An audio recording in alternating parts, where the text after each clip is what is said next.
Hello Serie A fan. The league starts with a bang as the Italian top flight records 3.6 goals per game in the opening weekend. But it's the men between the sticks that caught our attention. Musso, Szczesny and Dragowski represent the good, the bad and the reckless, while Maignan takes his shot at fulfilling the biggest gloves of all. All that plus the usual nonsense and a first look at the Champions League draw on this episode of Scudetto. Hello and welcome back to another episode of Scudetto, your weekly roundup of top-flight Italian football. And today is exactly 1 year since we launched. So thank you very much if you've been listening to us all that time.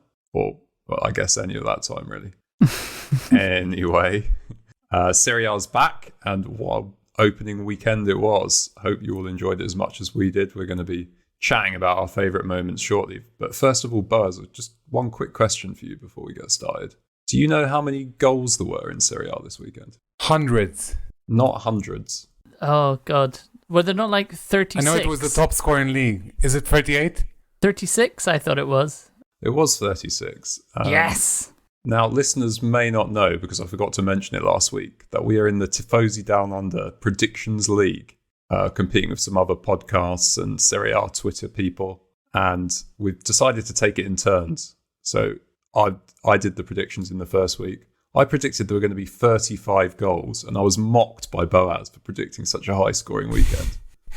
So just wanted to highlight that. And you're up this week, Boaz, so you better outperform me. Easy. Well, yeah, it might be quite easy. I actually didn't get any correct scores, even though I got quite a lot of results right. I think I got 6 out of 10 or something like that. 6 or 7 out of 10. I think we're solidly mid-table in the league. But anyway, let's catch up on the beers we're all drinking and what we've been up to. Kenny, how are you doing? You've been having a good week? Yeah, I've been having a good week. I'm actually up in Perthshire this weekend, was visiting my parents. So a bit of a change of scenery for me, but it's been a good week. And to answer the other part of your question, I have a beer with a little bit of a story here. I've got a Wild Beer Company Polgo Fruit Pale, which is a pale ale with passion fruit, orange, and guava. And the reason I've got this is because I discovered recently that it is a brewery that was set up by someone that went to primary school with my brother-in-law. So it seemed like I kind of had to bring it on the podcast, really, to give it a go. And it's very nice in my very unbiased opinion. It sounds very nice. Those fruits sound a much more natural combination than whatever it was I had last week, like watermelon mango milkshake or something. And how about you, Baz? How are you getting on? I'm doing pretty well. Having seen the Champions League draw, which I'm sure we're going to get to, I'm having one of those disgusting beers I ordered in the summer. This one's a strawberry field strawberry beer. Sounds lovely. It's actually not bad. I thought it was going to be sweet and very disgusting, but it's actually sour and very disgusting. Yes, I mean, strawberry is somewhat of a strange flavour for a beer, but maybe not quite as strange as lobster, which is what I've got. Oh, so, yeah. Tell us more. Is that lobster on the cover, or is it on the can or inside? I admit that I was going to ask Kira to translate it for me. My Finnish is not really good enough to know, but I don't think there's actually lobster in it. I think it's just called a lobster beer. But I'll give it a sip now and tell you if I can pick up any fishy taste. Hang on. No, it doesn't taste like lobster. False advertising. Yeah.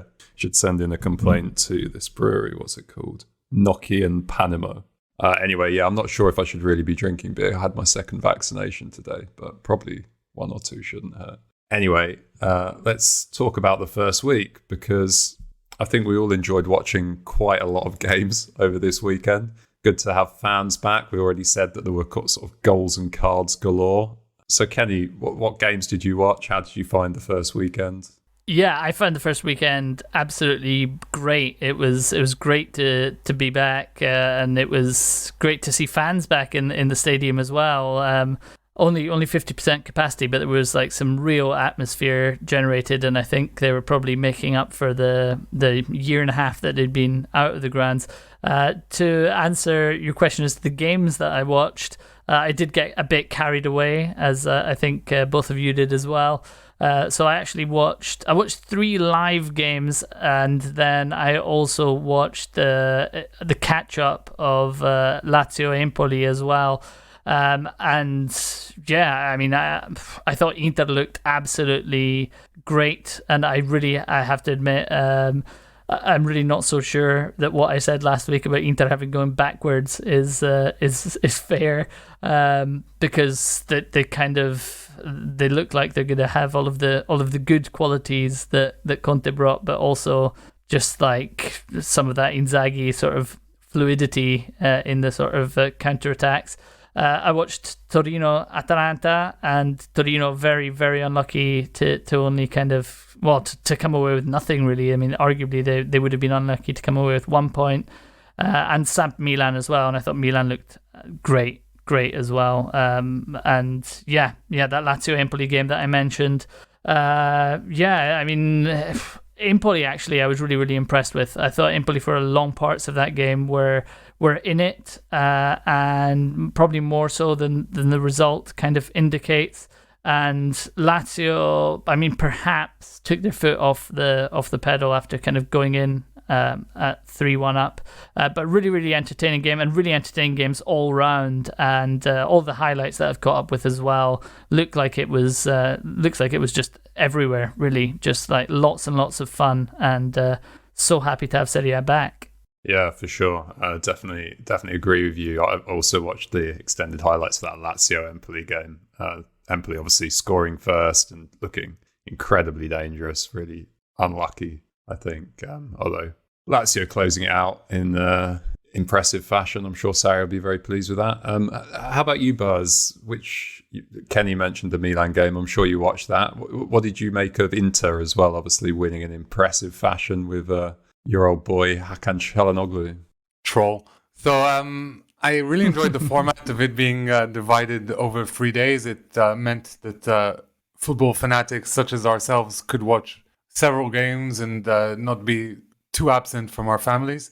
I did watch the Inter game on the first day, and they were very impressive, but they were playing against Genoa after all, and I think in their last 7 encounters, they've always scored more than 3 goals. So it was hardly surprising. What was surprising, perhaps, was that how quickly they took to Inzaghi's methods, and how well the new signings kind of bedded in. So you mentioned Hakan, who scored a goal, set one up, and also had a goal disallowed.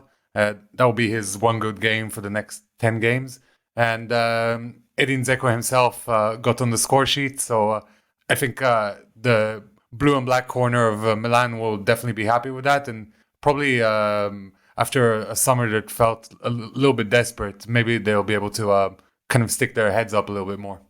Yeah, and I'm sure you enjoyed the Milan game. So by the time the Milan game came around on Monday, I was a little bit exhausted from football. And I have to admit that from a narrative perspective, having seen almost every other team in the Seven Sisters win, I was worried that Milan may not take away the 3 points. But fortunately, a goal after less than 10 minutes from Brahim Diaz kind of settled the game, and Milan were able to kind of play the game out. And they actually had a few opportunities to increase the score, but it just wasn't meant to be. And I guess Sampdoria put on a good show as well. And for a match that ended 1-0, it was very spectacular and fun for the neutral, I guess.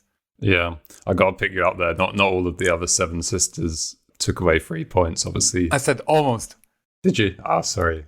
But one aspect of the Milan game I did want to highlight was your new goalkeeper. I know we had to pretend that Milan didn't have a goalkeeper towards the end of last season. But you've got one again now for sure. He was looking quite like a safe pair of hands, I'd say. It's they're big gloves to fill, and obviously Donnarumma, since he left Milan, made even a bigger name for himself in the Euro, and he also won the player of the tournament, I believe. So obviously that was a big loss for Milan, and it kind of hurts.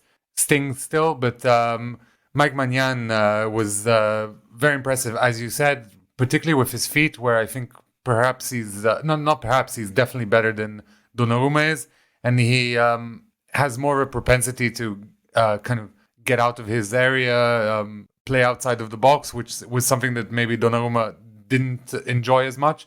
That's not to say that Donnarumma is not probably going to be the best keeper in the world in a few years to come, but for now I'm very happy with the new number one. Yeah, and let's stick on goalkeepers for a minute, shall we, Kenny? Because it seems like they really were sort of at the heart of the action of the weekend. Obviously, Atalanta's Musso made his debut, letting a deflected goal, which I think it would be difficult to blame him for. But other than that, he looked, again, very impressive, didn't he? Yeah, I mean, goalkeepers probably were one of the big themes. I mean, we've already mentioned, I think, the goals, but probably if we talk about the cards as well, the red cards and the yellow cards, probably after those two, the goalkeepers were probably the next talking point. And Musso was, I mean, he was great. It was no surprise to people who, obviously, like us, who watch Serie A, because he looked great for Udinese as well. But he just he just has, you could just see how commanding he is, and how solid he looks. Just like a number of times where simple things, just like really like holding on to the ball when you might expect other keepers to kind of palm it away, and just like really having kind of a command of his area. I thought he was great, probably Atalanta's best player. Atalanta were disappointing on the whole, but Musso looked great.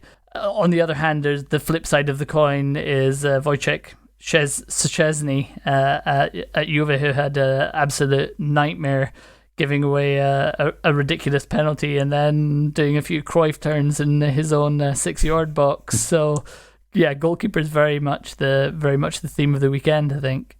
Yeah, you do love to see it, don't you? Especially former Arsenal goalkeepers. But that's sort of beside the point. While we're on goalkeepers, we have to mention Dragowski in the Roman Fiorentina game, getting himself sent off very early, coming flying out of his box and bringing down Tammy Abraham. What did we make of this one? It was obviously a reckless decision, but should it have been a red card? What do you think, Kenny?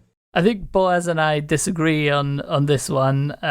For me, it was a very harsh, to put it lightly, I think it's a very harsh red card. I think it was never a red card, if I'm completely honest, because I mean, the rule under which he was sent off is denying a clear goal scoring opportunity. That the last man foul disappeared from football quite a while ago, and if you look at the touch that Abraham takes, I think it's very. I think it's debatable whether he would have had a goal scoring chance from a tight angle. It's debatable whether he would have had a slight goal scoring chance. You obviously highlighted before we started recording, Oscar, just his pace and that he probably would have got to the ball, but he's going to be somewhere in or around the corner flag by the time he does get to it. And to say that it's a clear goal scoring opportunity from there, I mean, undoubtedly a reckless exit, but I mean, I think it's a yellow. I really don't see that there's grounds to send him off for that. And I think Boaz pointed to an Atalanta foul in the Champions League where, was it Golini or Sportiello? I can't even remember who was in goal, but it does have echoes of that to me. I think more exaggerated in this case. I don't think there is any way that that's a clear goal scoring opportunity. Did you want to weigh in on that, Boaz? First of all, I have to say that this game between Roma and Fiorentina was most probably the most entertaining game of the weekend. Two teams with new managers and new styles of play, and there was a reason why we highlighted it as our game of the week, and it really paid dividends. It was fantastic, and a lot of goal-scoring opportunities from both. I think that the keeper in this case, he gives what Kenny is saying is all very logical and makes a lot of sense. But I think that a referee, when he's refereeing in the spirit of the moment and there's adrenaline and things are going a bit wild, that he doesn't start thinking about the mathematics of where exactly what this player was he ending up. But that's what VAR is for, right? Where was the ball was going to? I think the challenge is very reckless. It's he hit his leg. And ultimately, I think he's only got himself to blame for giving the referee that decision to make. Yeah, well, I think we can definitely agree that Tammy Abraham had an unbelievably good debut. Obviously, setting up a goal minutes later for Henrik Mkhitaryan. Absolutely. Yeah. I don't think they're going to miss Dzeko at all, to be honest. And it's he's come with a big price tag. Right now, he's the biggest transfer in Serie A. So and also he's been in quarantine for his entire time in Rome, so he hasn't even seen Trigoria. That was more or less the first time he met his teammates, and what an impact he had. First of all, his size is I didn't know he was that tall. He already when he hit the bar with that header, that was super impressive because the ball he really jumped into the sky, Ronaldo-esque. But also his pace was phenomenal. On 2 occasions, he set up goals that for some reason VAR held up for several minutes. But the commentators on the channel I was watching it were saying that the more VAR were holding it up, the more chances were that they would validate the goal. So overall, what a great debut he had. Yeah, I really enjoyed watching that game, and I was just thinking all the way through, like, Roma could be really exciting to watch this season, but you just kind of know that it's doomed to all end in tears. You think Jose will beat that out of them? To be fair, they had of the 7 sisters that we mentioned earlier, they were team with the highest XG in their game. They had a 2.75 XG. I mean, it's not very Mourinho-esque, but stranger things have happened. Indeed. Anyway, let's talk about competition that they won't be taking part in because the Champions League draw was made shortly before we started recording, which is contributing to your unhappy mood, perhaps, Boaz. Let's just say I have 3 beers lined up here already. Should we start with Group B then? Atletico Madrid, Liverpool, Porto, AC Milan. Wowzers. Woof. Yeah. Yeah, it's How tough. do you rate Milan's chances of coming through that one? I mean, I think that's probably as tough a group as Milan could have had in this Champions League. There's 2 past champions in there. Of course, this is where I quickly point out that Milan are the club with the second most Champions League trophies in the competition. So 3 past champions in that case. Well, there's 2 past champions and Milan. And Right. of course, Atletico Madrid have featured in finals and are the current Spanish champions. And the way things are going over there, there's no reason why they won't win the Liga again this year. So it's a super tough group. And obviously, I was hoping for better.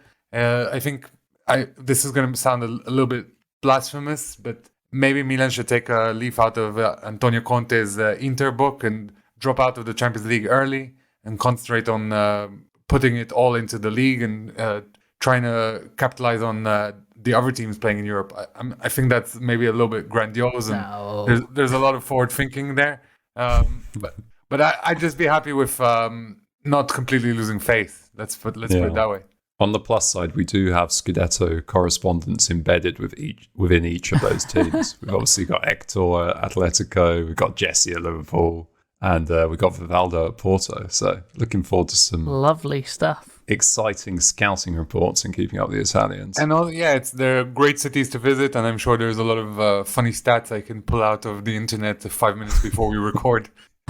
Guys, don't give away the process, man. Come on. Kenny, maybe we'll do Group F next. Okay. Because you should be probably a little bit happier with the draw than Boaz. Group F, Villarreal, Man United, Atalanta, and Boaz's favourite Swiss team, Young Boys. Yeah, boys!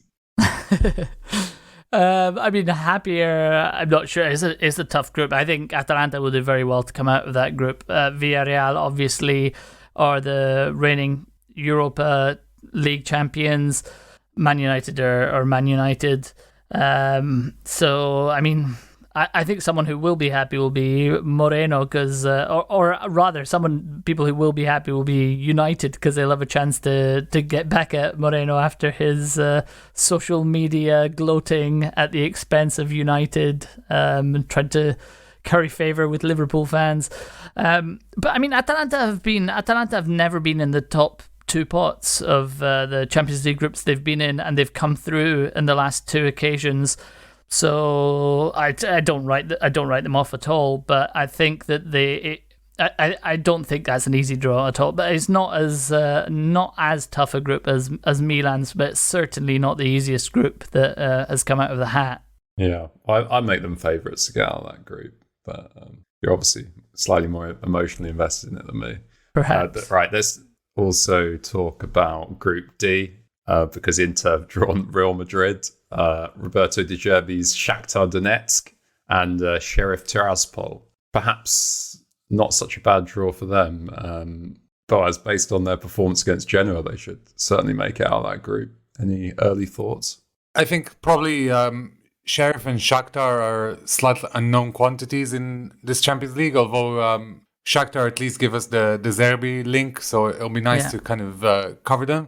But and Real Madrid are in kind of a rebuilding process, although by all accounts they're about to sign Mbappé, so who knows? But Inter should finish second in that group and finally kill their Champions League demons from last year. Yeah, we could have said the same. I think we probably did say the same last year, though, about Inter as well. I think, though, if you looked at it's tough for me to say this as a Milanista, but if you looked at the individual games that Inter played in the group stage last year, they were probably good enough to qualify. They had a few Vidal moments, let's call them. So, and this group is easier. And then Group H is Juventus's group. They've got Chelsea, the reigning champions, obviously, Zenit St. Petersburg, and Malmo. And all I've really got to say about that group is I could probably get to a couple of the away fixtures on a ferry from here, so maybe I will. Nice. Live report. Any serious analysis from either of you two on that draw? The only thing I have to say is that Allegri has an open account with the Champions League, having lost the final on 2 occasions. So I think that he especially will want to put 100% into this, and particularly considering how ridiculous the last few exits for the club have been from Europe's premier competition. I think Juve will be putting some special focus on the Champions League this year. Yeah, and it'll be interesting to see if Ronaldo ends up competing in that competition with them this season. We obviously discussed his social media antics last week, and it's been reported that Mendes has been visiting the HQ. Ronaldo allegedly refusing to start at the weekend. Reports that he might be on his way to City. So I guess we just have to wait and see how that one plays out. Juve have also, their new signing, Caio Jorge, is injured for a month. So that's enough Juve news. Let's round up what's going on elsewhere in the best of the rest section. Buz's favourite goalkeeper, Donnarumma, still yet to start at PSG, was asked about Keylor Navas. The quote, "I respect Keylor Navas, but I'm here to play." We'll see how that one turns out. Following Chievo's expulsion from the league, their former star striker Sergio Pellicer plans to start a Chievo Phoenix club.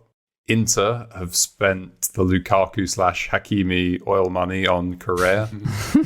Or some of it. So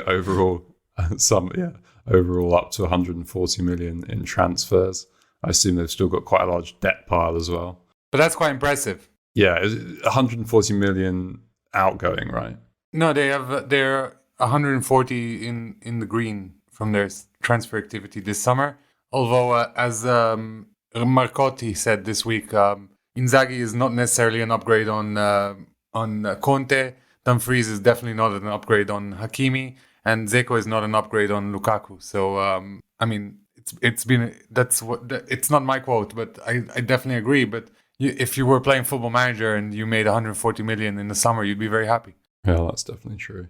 And on Empoli, who we mentioned were very impressive against Lazio, they've got Pinamonte on loan from Inter. In other transfer news, Atalanta reportedly trying to buy Berardi, and they've already signed Zappacosta, which is kicking off a bit of a war with Camiso. Torreira has moved from Arsenal to Fiorentina.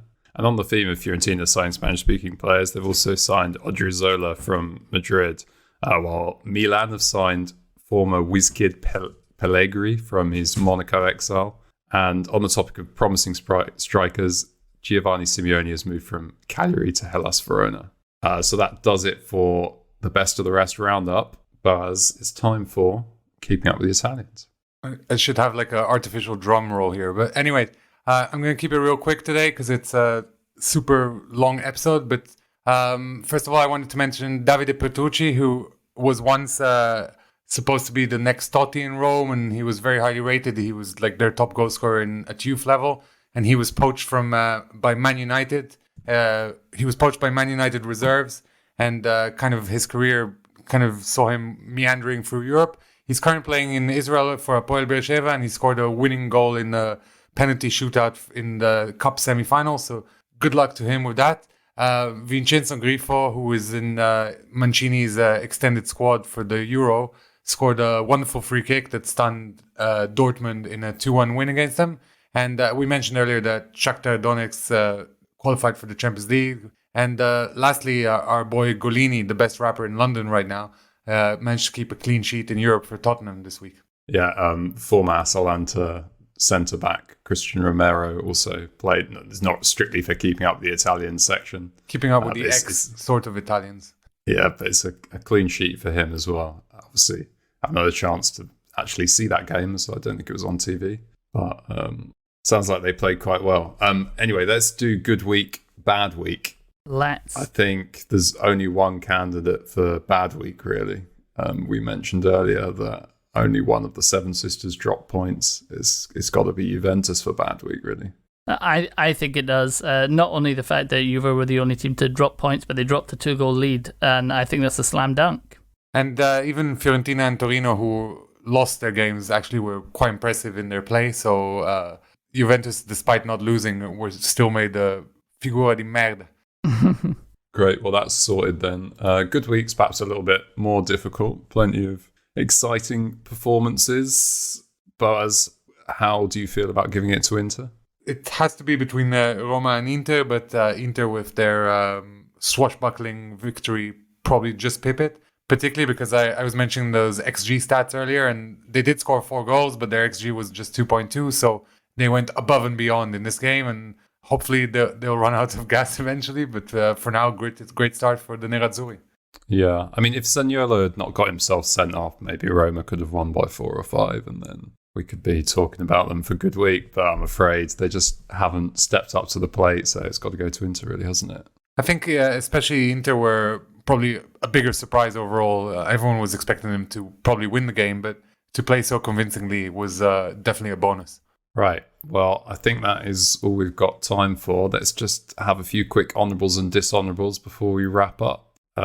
Kenny, on this podcast, you know you're not allowed to give dishonourables to referees, but I will allow you to give an honourable. I have done so in the past, nevertheless, given dishonourables to referees. But yes, this is an honourable to Luca Paira. You were subject to disciplinary action in that case, if you remember. Yes. But yes, in this case, I'm giving an honourable to Luca Pairetto, who was the referee in the Roma-Fiorentina game. I'm giving an honourable to him for the way that he awarded VAR goals.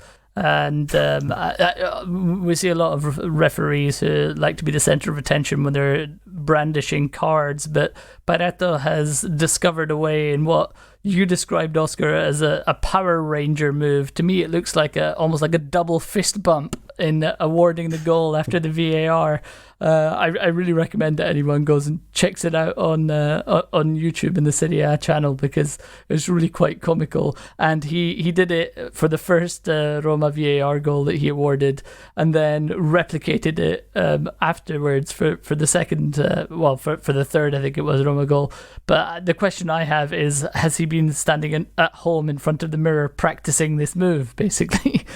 Yeah, it was truly glorious. Definitely check that out. I've got an honourable from that game as well, which is for the Roma women's team, who were parading the Coppa Italia that they won at half-time. And it was very well received by the crowd, so that's an honourable for them too.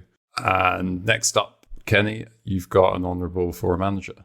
Yeah, one more for Stefano Pioli here. I'm going to keep it brief. Just basically the fact that he stayed very, very positive in his post-match press conference. You can you can point to the departures of Donnarumma and Çalhanoğlu, two that went on a free transfer. But he was asked about the players that left, and he basically gave the best possible answer that he could have done, which was basically saying, we don't lament the departures at all. We've got a great group of guys here.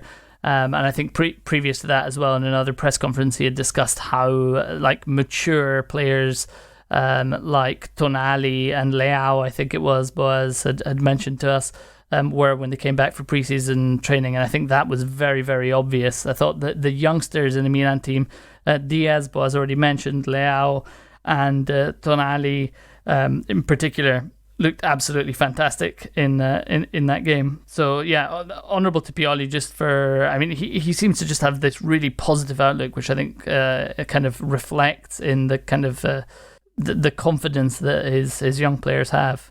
Did Bars put you up to that one, or did you? No, that was all of my making. I would never.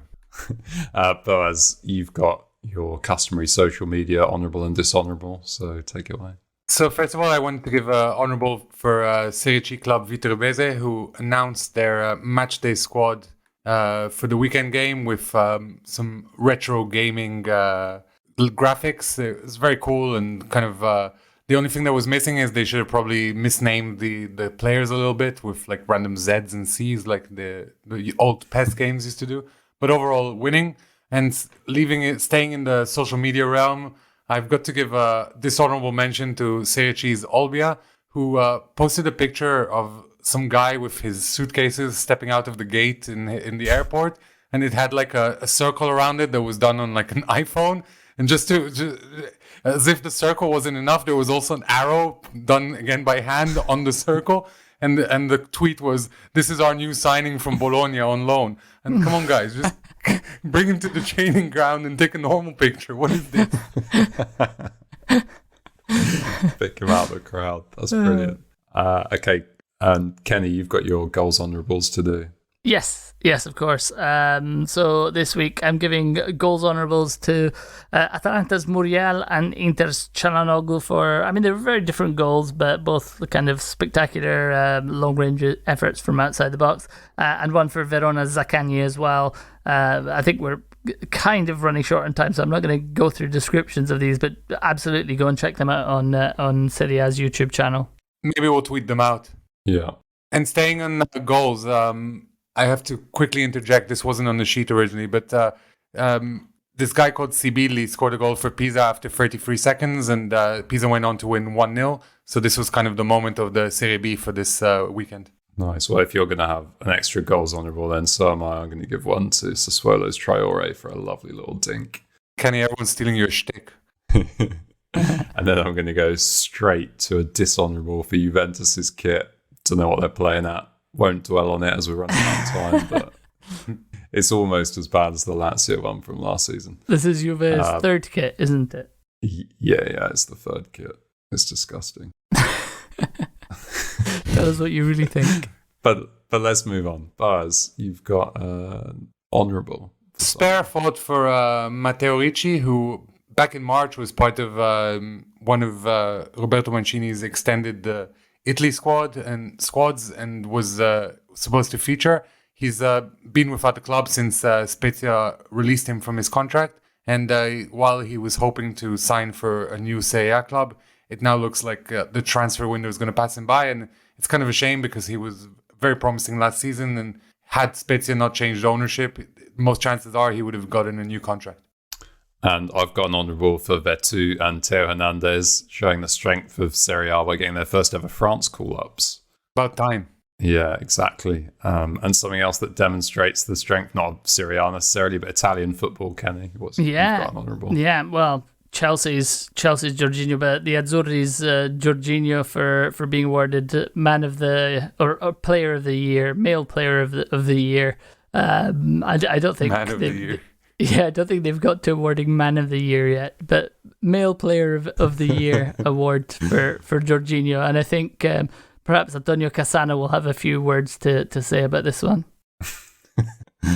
And finally, Baz, we end on a sad and not at all comical note. Former Serie A bruiser and kind of midfield maestro Raja Nangolan was signed by Antwerp this season, and one of his first quotes when he signed was also in terms of mentality, "I'm here to teach the young players how to behave." And 15 days later, he's been caught drink driving and has he's had his driver's license revoked. So in Italy you say il lupo perde il pelo ma non il vizio. I don't know how you would translate that into English, but essentially Raja is up to his old tricks. The wolf loses its coat, but not its vice. Yeah, it doesn't translate. You must have a similar idiom. Either way, Raja, naughty. Yeah, I enjoyed his making fun of Ronaldo on Instagram during the Euros, but can't really support him on this one, can we? Anyway, that is all we've got time for this week. If you don't already, please do subscribe to our podcast on Spotify or Apple Podcasts or wherever you get your audio. Thanks very much for listening. We'll speak to you next week. Until then, enjoy the football. Che sta decretando lo scudetto del Milan in questo preciso istante. Finita! La Juventus è campione d'Italia. Questa data, il 6 maggio. Tutto di anticipo, la Roma è campione d'Italia per la stagione 2000-2001.